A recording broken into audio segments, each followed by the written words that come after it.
Don't be a boob. For more videos like this one, please subscribe to this channel.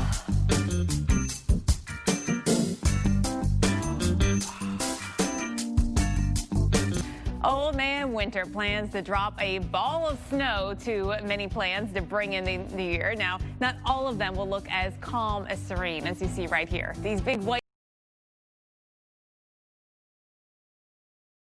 here on Amhq. Jim and Jordan will help me guide you through a storm that will touch nearly all four corners of the U.S. to close out 2020. So that system will start with, well, it starts in California today. We've got the snow, the rain, but then look at all the snow that comes with it as it crosses the country. The Rockies. We get a lot of snow in Colorado. We get snow in Utah, Nevada, too. We get big snow into the Midwest. Places like Des Moines, you've got the potential for getting more than a foot of snow. Watching closely there. The Northeast, there's a little bit of everything here coming your way, but about a third of the lower 48 expected to receive some snowfall here, maybe 2 inches or more. So we do have a big footprint from this system. Now we go to the west though, and this is where the birthplace of this next big storm system is.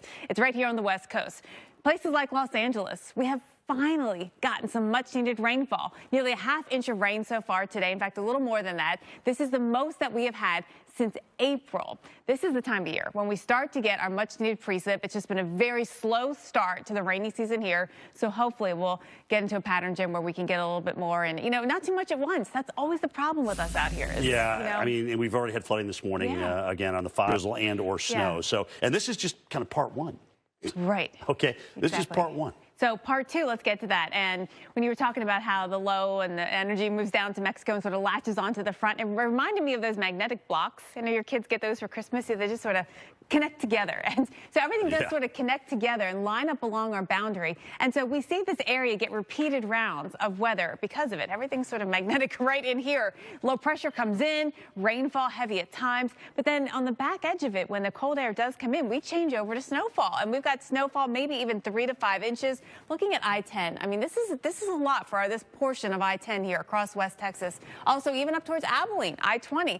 Get ready. We've got some snow coming your way, and so travel could be impacted by that. Then, as we watch the low track to the north, keep in mind how the circulation goes around the low pressure. We've got warm air coming in on the eastern side of it, overriding the cold air that is coming down to the north. So where we have really deep cold air at all levels of the atmosphere, you will get all snowfall, but that's not going to be the case everywhere.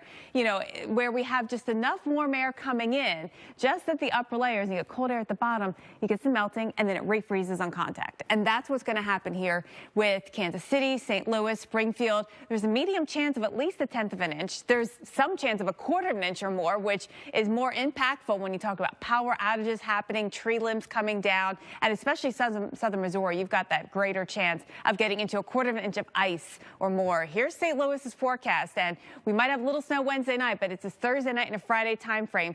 Watch as we have the potential for freezing rain. Thankfully, on Friday, warming up into the 40s, but there'll be a zone where, we are in ice, Jordan. All right, Jen, let's across this area. Winds, I've seen some gusts up over 50 miles per hour. So with that, with the thunderstorms that we have, you certainly can get those winds. Right here, look at this. Lightning and thunder in L.A. So look, this coming in just along the coast. This is a big system. It gets its beginnings today across the southwest. It crosses the entire country. It starts with some rain right now, and you can see where that thunder and lightning is as we, zoom closer in just south of downtown. And we are looking at some of that rain heavy at times. The snowfall is going to be a factor as well. Traveling on the Grapevine, traveling on 5, be ready. Elevation above 5,000 feet or so is where you'll get some snow sticking. And these are all the flood reports that have already come in this morning. So we have seen some issues. Amhq in East Los Angeles, roadway flooding at I-5 and State Route 110. Santa Monica, mentioned the wind. Here we are. Winds gusting to 51 miles per hour as that little cell blasted on through. So yes, thunderstorms in Los Angeles. Good morning on this last Monday of 2020 for you. Now the rain will fall for us here in Southern California. The snow will fall mainly up at elevation. And then once you get into Utah and Colorado, overspreading the entire area. A lot of snow coming in here. In fact, we could see more than 1 foot of snow for pretty much all of the ski resorts. Hard to see how you get less than that unless you're, real far north, but you can see a pretty widespread area of snowfall. We'll see, up around Salt Lake City how we do there, Park City, but south of there, looking good with getting new snowfall. And this is so well placed. We need the moisture coming in any form at this point, right? So the drought has been getting worse and worse, and it's so glaring how much of the area is in the worst drought category, this exceptional drought category, so much of the West. So, Jim, finally seeing a change and a turn in the pattern. Boy, is that just what the